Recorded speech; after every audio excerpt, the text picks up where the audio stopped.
Hello students, আজকে আমরা হচ্ছে যেই মেনের কিছু ইম্পর্টেন্ট প্রবলেম করব। যে প্রবলেমগুলো স্টুডেন্টরা পারেনি আমি এখানে সেইগুলোই নিয়েছি।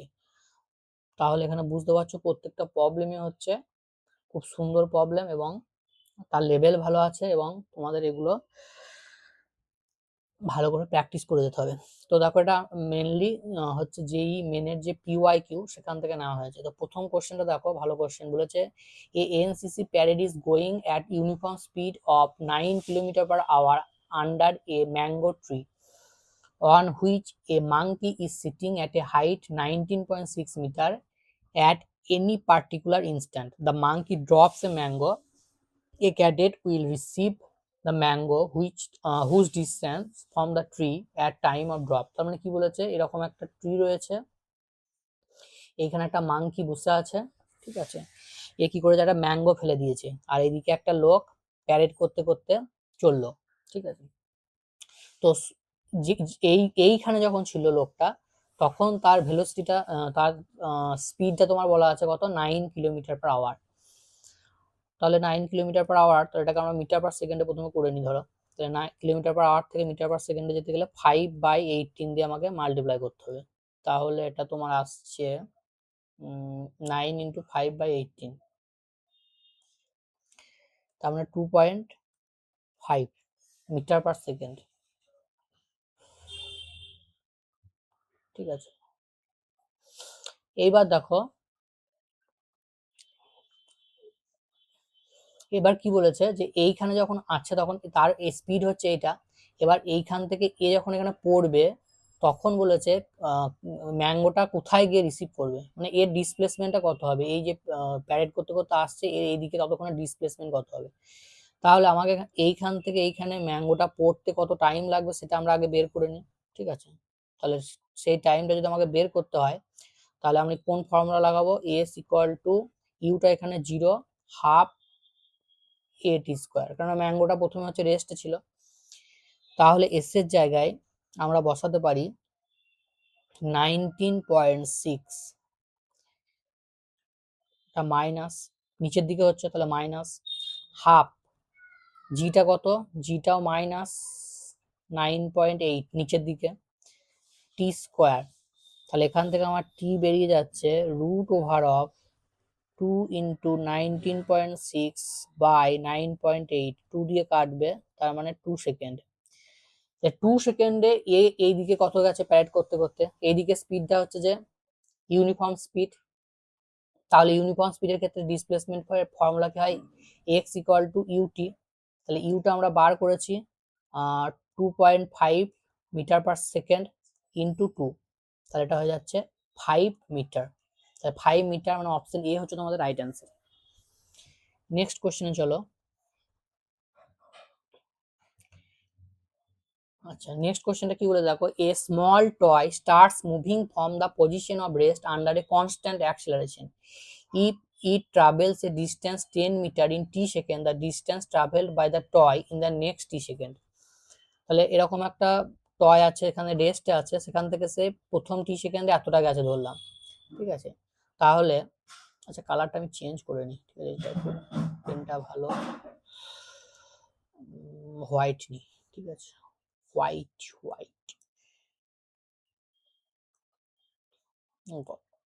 এটা নিই। তাহলে ধরো তাহলে এখান থেকে ধরো জার্নিটা স্টার্ট করেছে, ঠিক আছে। এবার কনস্ট্যান্ট অ্যাক্সিলারেশন নিয়ে রেস্ট থেকে গেছে কত মিটার, তাহলে এখান থেকে এই গেছে, ঠিক আছে, এই গেছে, এটা হচ্ছে যে 10 মিটার, যেতে কত টাইম লেগেছে, টি সেকেন্ড। তারপরে জিজ্ঞাসা করেছে এখান থেকে আরো পরের নেক্সট টি সেকেন্ডে, তার মানে এইখান থেকে এই গেছে ধরলাম আমরা, ঠিক আছে, এই গেছে এই, বেশ, তাহলে এটা নেক্সট টি সেকেন্ড, এইখান থেকে এতটা।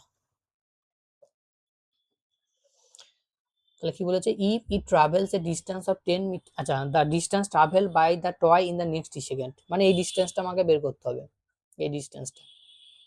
তাহলে এই ডিস্টেন্সটা বের করতে গেলে আমাকে এই পয়েন্টে, আচ্ছা কি কি দেওয়া আছে দেখো, এখানে এস দেওয়া আছে আর টি দেওয়া আছে, তাহলে এস আর টি এর মধ্যে ইকুয়েশন কোনটা হয়, এস ইকুয়াল টু ইউটা এখানে 0 আছে, তাহলে হাফ কনস্ট্যান্ট অ্যাক্সেলারেশন বলেছে এ ধরে নিলাম টি স্কোয়ার, তাহলে এখান থেকে আমি বসিয়ে দিতে পারি এসটা হচ্ছে 10 এ টি স্কোয়ার বাই 2, বেশ এটা থাক। এইবার এই যে পয়েন্টে আছে এই পয়েন্টে ভেলোসিটি কত হবে, U V equals to U plus A T, তাহলে ইউটা এখানে 0, তাহলে এ টি, তাহলে এই জায়গাটায় ভেলোসিটি কত হবে এটি। এবার এইখান থেকে এইটুকু জার্নি যখন আমরা ক্যালকুলেশন করব তখন এইটা হচ্ছে ইনিশিয়াল স্পিড, তাহলে এখানে ইউটা কত হয়ে গেছে এটি। এখন আমরা জার্নিটা এখান থেকে কনসিডার করব, তাহলে সেক্ষেত্রে ডিস্টেন্স কত হবে, নতুন ডিস্টেন্সটাকে আমরা এস প্রাইম ধরলাম, তাহলে U T U T plus plus half A, কত সময় গেছে এখান থেকে এত টি সময়, তাহলে টি স্কোয়ার। এবার ইউ এর জায়গায় ভ্যালুটা বসিয়ে দাও, ইউ এর জায়গায় এটা এটি, তাহলে এ টি আর টি মাল্টিপ্লাই করলে এ টি স্কোয়ার প্লাস হাফ এ টি স্কোয়ার, তার মানে 3/2 এ টি স্কোয়ার। এবার এ টি স্কোয়ারের ভ্যালু এখান থেকে বের করে নাও, এ টি স্কোয়ার সমান হয়ে যাচ্ছে তোমার 20, এখানে বসিয়ে দাও 3/2 ইন্টু 20 কেটে দাও, তার মানে 30 মিটার হচ্ছে right answer, 30 metre, option C. তারপরের কোশ্চেনটা চলো,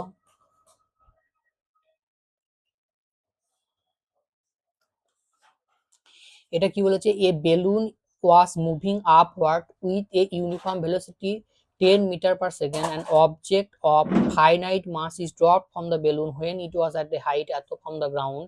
The height of the balloon from the ground when object strikes the ground was around. আচ্ছা কিরকম বলে তাহলে প্রবলেমটা, এই গ্রাউন্ড, এইখানে একটা বেলুন আছে, ঠিক আছে, এই বেলুনটা ওপরের দিকে যাচ্ছে, এখান থেকে একটা কি করেছে, একটা হচ্ছে যে অবজেক্ট ড্রপ করে দিয়েছে। এবার এইখান থেকে তোমার এই এই হাইটটা বলা আছে, এখান থেকে এই হাইটটা তোমার বলা আছে কত 75 মিটার, 75 মিটার, এটা খুব ভালো নিউমেরিক্যালস, 75 মিটার। এবার বলেছে the height of the ball, the height of the balloon when the ground. আচ্ছা তাহলে অবজেক্টটা এইখান থেকে এইখানে পড়তে কতটা টাইম লেগেছে সেটা আগে আমাকে বের করতে হবে, ঠিক আছে। তাহলে টাইমটা যদি আমাকে বের করতে হয় তাহলে আমরা S equal to U T plus half A T square ইকুয়েশনটা ইউজ করবো।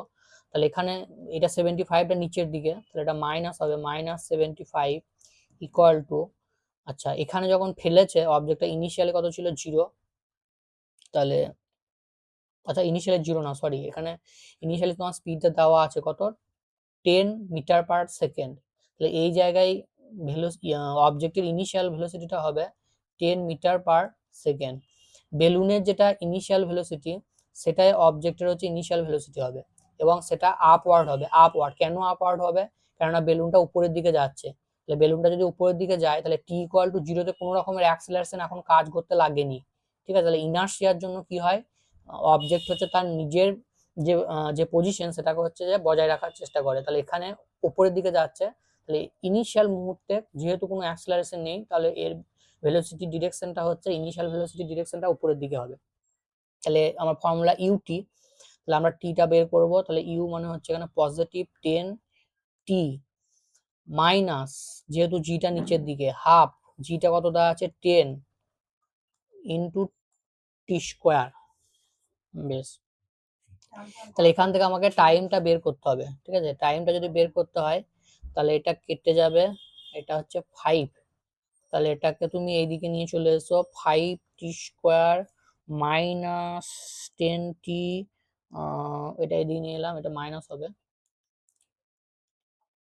Minus 75 equals to 0। এবার এটাকে সলভ করো, তাহলে সলভ করলে 5t স্কোয়ার আর 15, 3 আর 5 মানে এটা হবে তোমার কত 15, 3 আর 5, তার মানে হচ্ছে 20, 15 3 বলছি সরি, এটা হচ্ছে 15 ইন্টু 5, 15 ইন্টু 5 আর এটা 5, তাহলে হচ্ছে 5 5 25, 25 minus 50, T minus 75 equals to 0। তাহলে এখান থেকে তোমার আসবে 5t কমন নিয়ে নিলাম, তাহলে এটা পড়ে থাকবে টি মাইনাস 5, টি মাইনাস 5, আচ্ছা এটা মাইনাসে মাইনাসে প্লাস, এখান থেকে যদি আমরা 15 কমন নিয়ে নিই তাহলে এটা টি মাইনাস 5 ইকুয়ালস টু 0। তার মানে দুটো সলিউশন আসবে, একটা আসবে টি ইকুয়াল টু 5 আর একটা আসবে 5t প্লাস 15 ইকুয়ালস টু 0। তো এটা সলভ করলে টিটা নেগেটিভ আসবে, সুতরাং এটা হবে না। ঠিক আছে, তাহলে আমার টিটা হচ্ছে 5 সেকেন্ড, টিটা হচ্ছে 5 সেকেন্ড।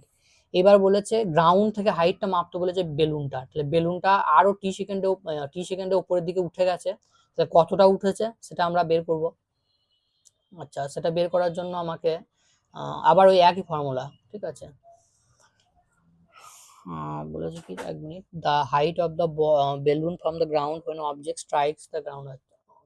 আচ্ছা, তাহলে এখানে দেখো, এখানে বলেছে ইউনিফর্ম ভেলোসিটি, বলেছে ইউনিফর্ম ভেলোসিটি, এই ভেলোসিটিটা হচ্ছে ইউনিফর্ম, তাহলে উপরের দিকে আমার কোনো অ্যাক্সেলারেশন নিতে পারবো না, ঠিক আছে। তাহলে এখানে আমার ভ্যালুটা হয়ে যাবে,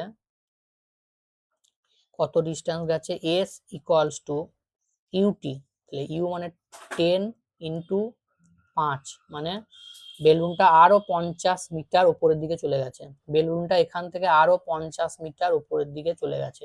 তাহলে এখন এইখান থেকে এই ডিস্টেন্সটা কত হবে, সেটা 75 এর সঙ্গে 50টা অ্যাড হবে, তাহলে টোটালটা হচ্ছে 50 প্লাস 75, মানে হচ্ছে আমার 125 মিটার। এটা হচ্ছে রাইট অ্যান্সার। আচ্ছা, এখানে আমরা উপরের দিকেটা এ ইউজ করলাম না, কেন, বোঝা গেছে, এস ইকুয়াল টু ইউটি ফর্মুলাটা ইউজ করলাম, এস ইকুয়াল টু ইউটি। এটা কখন হয়, যখন ভেলোসিটিটা হচ্ছে ইউনিফর্ম ভেলোসিটি, ইউনিফর্ম ভেলোসিটি মানে কোনো রকম অ্যাক্সেলারেশন নেই, সেটা বলে দিয়েছে। সুতরাং আমরা উপরের দিকে যখন ডিস্টেন্সটা ক্যালকুলেশন করবো তখন এই ফর্মুলাটা ইউজ করবো। তারপরে দেখি কি আছে। আচ্ছা, এই প্রবলেমটা ভালো প্রবলেম, দেখো বলেছে water droplets are coming from an open tap at a particular rate. The spacing between a droplet observed at 4 seconds after its fall to the next droplet is 34.3 meter. At what rate the droplets are coming from the tap? তাহলে এই প্রবলেমটা কিরকম বলেছে, এরকম একটা tap রয়েছে, tap, এখান থেকে ড্রপলেটস পড়ছে, ঠিক আছে। এই ড্রপলেটটা হচ্ছে এখানে রয়েছে ধরো, আর এই ড্রপলেটটা এইখানে রয়েছে, এটাকে আমরা 1 নম্বর ড্রপলেট বললাম, এটাকে আমরা 2 নম্বর ড্রপলেট বললাম। এইবার বলেছে 4 সেকেন্ডে তাদের স্পেসটা বলা আছে, এদের মাঝের যে গ্যাপটা সেটা বলা আছে কত, 34.3 মিটার। বেশ, 4 সেকেন্ডে, তাহলে 4 সেকেন্ডে ফার্স্ট ড্রপটা কত গেছে সেটা বের করে নিই প্রথমে। তাহলে এস ইকুয়াল টু ইনিশিয়ালি 0, এখানে স্পিডটা হচ্ছে 0, তাহলে S equal to half G T square, জিটা কত বলা আছে, এটা ইন্টু 4 সেকেন্ড, 4 সেকেন্ড, আচ্ছা, তাহলে 4 স্কোয়ার মানে হচ্ছে 16, তাহলে এটা কাটবে, কাটলে হচ্ছে তোমার 8, তার মানে এটা আসছে 8864, 6 থাকলো পয়েন্ট 72 আর 6 78.4 মিটার। তাহলে এইখান থেকে এতটাই ফার্স্ট ড্রপলেটের ডিস্টেন্সটা কত হচ্ছে তোমার 78.4। এইবার আমাকে সেকেন্ড ড্রপলেটটার ডিস্টেন্স যদি বের করতে হয় এইখান থেকে এইটুকু, তাহলে কত হবে, সেটা হচ্ছে এইখান থেকে এই গ্যাপটা যদি আমরা বাদ দিই, এই 78.4 এই ডিস্টেন্স থেকে যদি এইটা বাদ দিই তাহলে তো আমার এইখান থেকে এইটুকু পেয়ে যাবো, তাহলে সেটা কত হবে, তাহলে সেকেন্ড ড্রপলেটটার ডিস্টেন্স হবে, এখান থেকে আমরা বাদ দিয়ে দেবো 34.3, তাহলে এটা হয়ে যাচ্ছে তোমার 1.4, আর এখানে হচ্ছে যে 4, ঠিক আছে। তাহলে এইখান থেকে এইটুকু যে ডিস্টেন্সটা এইটা হচ্ছে 44.1 মিটার। বেশ, এবার এইটুকু ডিস্টেন্স যেতে কত টাইম লেগেছে সেকেন্ড ড্রপলেটটার সেটা আমরা বের করে নিই। সেটা যদি বের করতে হয় তাহলে আমাকে আবার সে একই ফর্মুলা, এস ইকুয়াল টু ওইটাই, এই ফর্মুলাটাই, তাহলে এসটা এখানে কত, এসটা হচ্ছে 44.1, ঠিক আছে, ইকুয়ালস টু, ঠিক আছে, যেগুলো নিচের দিকে হবে মাইনাস নেবে, জিটাও মাইনাস নেবে, তাহলে both side minus minus cancel হয়ে যাবে, ঠিক আছে, তাহলে হাফ ইন্টু জি ইন্টু টি স্কোয়ার। তাহলে টি স্কোয়ার ইকুয়াল টু হচ্ছে আমার 88.2 বাই 9.8। আচ্ছা, পয়েন্ট আমরা কাটতে পারি, তাহলে এটা ক্যালকুলেশন করলে কত আসবে? চলো লাস্ট 2 আছে, তাহলে 9 দিয়ে চেক করি। 9 দিয়ে যদি চেক করি, এটাকে 9 দিয়ে মাল্টিপ্লাই করলে 2 7 থাকলো 81 আর 7 88। হ্যাঁ, তো 9 দিয়ে কাটবে, তাহলে এটা আর এটা কাটছে 9 দিয়ে, তাহলে টিটা বেরোবে টিটা বেরোবে 3। মাইনাসটা হবে না, মাইনাস কেন হবে না? টাইম নেগেটিভ হয় না। তাহলে টিটা হচ্ছে যে 3 সেকেন্ড। ঠিক আছে, তাহলে প্রথম ড্রপলেটটা এইখানে এসেছে 4 সেকেন্ডে, এটা হচ্ছে যে 3 সেকেন্ডে, তাহলে তাদের মধ্যে টাইমের গ্যাপটা কত? সেটা হচ্ছে 4 মাইনাস 3 মানে হচ্ছে 1 সেকেন্ড। 1 সেকেন্ড। এবার 1 সেকেন্ড যদি টাইমে ড্রপ হয়, তাহলে দেখো এইটা যদি যখন একদম এখানে মুখে থাকবে, এইখানে থাকবে, ঠিক আছে, 2 নম্বর ড্রপটা যখন জাস্ট এই মুখে থাকবে, তখন 1 নম্বর ড্রপটা কোথায় থাকবে? ঠিক এই জায়গায় থাকবে, কারণ 1 সেকেন্ড গ্যাপ রয়েছে। তাহলে প্রতি সেকেন্ডে কটা করে ড্রপ করবে? অবশ্যই একটা করে। ঠিক আছে, বা এখান থেকে তোমরা ফ্রিকোয়েন্সি হিসাবে বের করে নিতে পারো। ফ্রিকোয়েন্সি সমান 1 বাই ডেল্টা টি। ফ্রিকোয়েন্সি মানে 1 সেকেন্ডে কতগুলো ড্রপ বেরোচ্ছে, তাহলে 1 বাই 1 মানে 1 হবে। তাহলে ফ্রিকোয়েন্সিটা হচ্ছে 1 ড্রপলেট পার সেকেন্ড। ঠিক আছে, 1 সেকেন্ডে যতগুলো বেরোয়। এটা এখানে অপশন সি হচ্ছে রাইট অ্যান্সার।